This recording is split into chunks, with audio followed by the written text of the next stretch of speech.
Cortei o Wi-Fi do cunhado de 28 anos que vive jogando. Nunca imaginei que cortar o Wi-Fi da madrugada me transformaria no vilão da família. Mas depois de 8 anos vendo meu cunhado desperdiçar a vida jogando videogame, eu precisava fazer alguma coisa. Meu nome é Thiago, tenho 32 anos e vivo com minha namorada Helena há quase uma década. Nossa casa sempre foi um lugar acolhedor, mas virou um pesadelo silencioso por causa do irmão dela, o Igor. Tudo começou em 2016, quando ele voltou da Marinha com a esposa, a Mariana. Na época, Igor tinha 20 anos e parecia determinado a reconstruir a vida. O plano era simples, usar o benefício militar para estudar, encontrar uma carreira sólida e, claro, ficar conosco temporariamente enquanto se organizava. Nós apoiamos completamente. Oferecemos nossa casa sem cobrar um centavo de aluguel, pagamos todas as contas, luz, água, internet, gás, e Helena sempre cozinhava para eles. Eu mesmo ajudei Igor a procurar vagas de emprego, imprimi currículos, indiquei ele para algumas empresas onde tinha contatos. A Mariana trabalhava como caixa num supermercado e parecia otimista com o futuro que estavam construindo juntos. Mas o temporariamente começou a se esticar de forma preocupante. Igor nunca se matriculou na faculdade de verdade.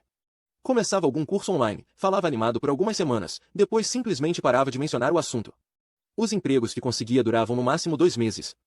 Sempre tinha uma desculpa. O chefe era babaca, os colegas eram invejosos, o trabalho era muito pesado. Enquanto isso, ele passava cada vez mais tempo no quarto jogando. No início, achei normal, todo mundo precisa relaxar, né? Mas a situação foi degringolando aos poucos. Igor começou a dormir de manhã e acordar à tarde.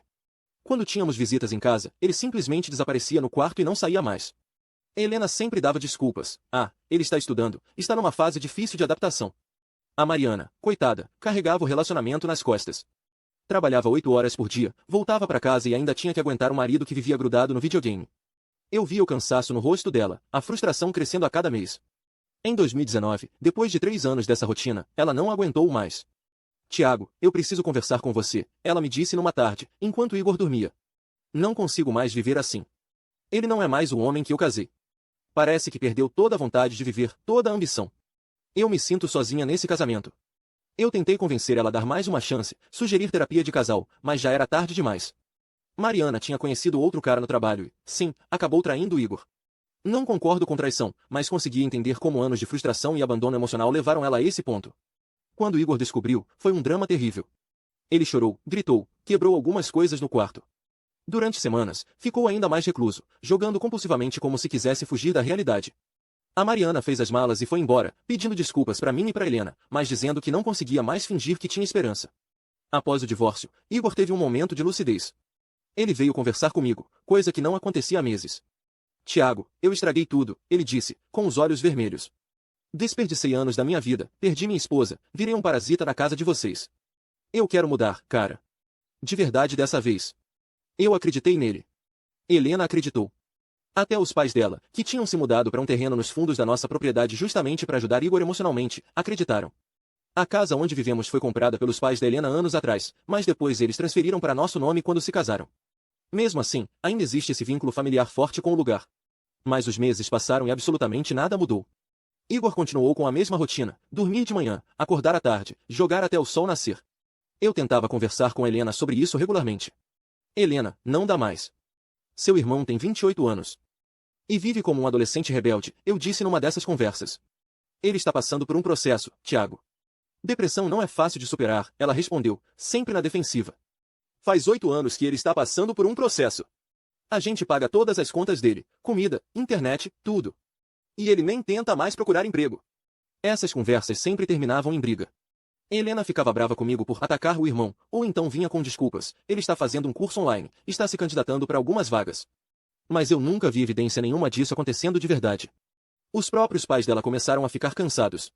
O pai, seu Renato, comentou comigo certa vez, Tiago, eu já não sei mais o que falar pro Igor. Toda a conversa que a gente tenta ter com ele vira promessa vazia. Ele concorda com tudo, fala que vai mudar, mas no dia seguinte está lá jogando de novo. Eu me sentia preso numa situação insana. Todo mundo reconhecia o problema, mas ninguém queria tomar uma atitude drástica. Era como se estivéssemos todos numa bolha, fingindo que a situação ia se resolver magicamente. Foi então que eu tive a ideia do Wi-Fi. 2 semanas atrás, eu estava pagando a conta de internet, R$ 120 por mês, e pensei, por que eu tenho que financiar a fuga da realidade dele? Entrei no roteador e configurei um bloqueio automático das 0 horas às 06 horas. Pensei que não afetaria ninguém além do Igor, já que pessoas normais dormem nesse horário. A reação foi imediata. No primeiro dia, Igor ficou irritado, mas não disse nada diretamente. No segundo dia, Helena percebeu que alguma coisa estava diferente. Tiago, por que o Wi-Fi está caindo toda madrugada? Ela perguntou. Não está caindo. Eu programei um horário de descanso pro roteador, respondi, tentando soar casual. Ela me olhou desconfiada. Horário de descanso? Desde quando o roteador precisa descansar? Aí eu contei a verdade. Helena ficou furiosa. Como você pode fazer isso sem conversar comigo? Essa é a nossa casa, nossas decisões têm que ser tomadas juntos. Helena, eu tentei conversar com você sobre o Igor centenas de vezes nos últimos anos. Você sempre me corta ou arranja desculpa para ele. Isso não te dá o direito de controlar a internet da casa. Você sabe como eu me sinto com essas coisas.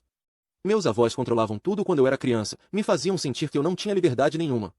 Isso me traz memórias horríveis. Eu respirei fundo antes de responder. Helena, eu entendo que seus avós foram injustos com você quando você era criança. Mas você não é mais criança, e nem o Igor. Isso não é sobre controlar vocês, é sobre parar de financiar a autodestruição dele. A discussão esquentou. Helena disse que eu estava sendo cruel com alguém que claramente estava deprimido. Eu estourei. Sabe o que é cruel, Helena? É todo mundo conseguir dormir tranquilo vendo seu irmão desperdiçar 8 anos da vida dele trancado num quarto. Mas cortar a internet por 6 horas vira o fim do mundo. Ela ficou em silêncio por alguns segundos, processando o que eu tinha dito. Você acha que eu não me importo com meu irmão? Ela perguntou, com a voz embargada. Eu acho que vocês se importam tanto que estão matando ele de carinho. Igor não tem incentivo nenhum para mudar porque vocês sempre amortecem as consequências dos atos dele. Foi aí que aconteceu algo inesperado. Igor apareceu na cozinha onde estávamos discutindo. Ele tinha ouvido parte da conversa. Vocês estão brigando por minha causa de novo, ele disse, parecendo genuinamente envergonhado. Igor, a gente precisa conversar sério, eu respondi. Você tem quase 30 anos, cara. Quando você planeja começar a viver de verdade? Ele ficou quieto por um momento, depois disse algo que me surpreendeu. Tiago, eu sei que você tem razão. Eu sei que virei um peso morto aqui em casa. É só que, eu não sei mais como sair dessa. Faz tanto tempo que eu vivo nessa rotina que tenho medo de tentar e falhar de novo. Pela primeira vez em anos, Igor estava sendo completamente honesto sobre a situação. Helena começou a chorar. Por que você nunca falou isso antes? Ela perguntou pro irmão. Porque é mais fácil fingir que está tudo bem do que admitir que eu me transformei num fracasso completo.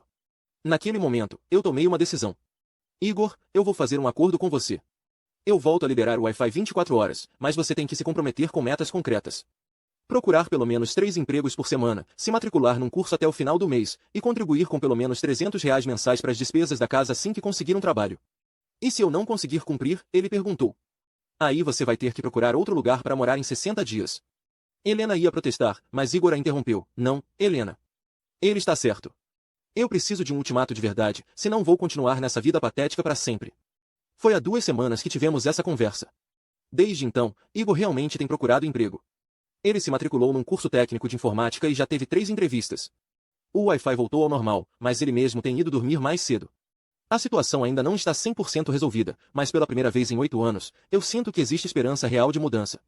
Helena entendeu que às vezes amar alguém significa parar de proteger essa pessoa das consequências das próprias escolhas.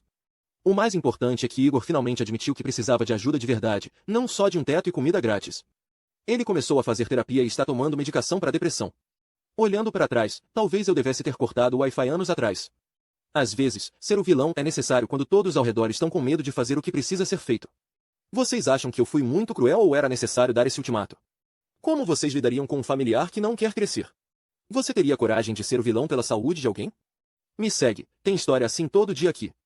E o grupo de ofertas exclusivas está na bio.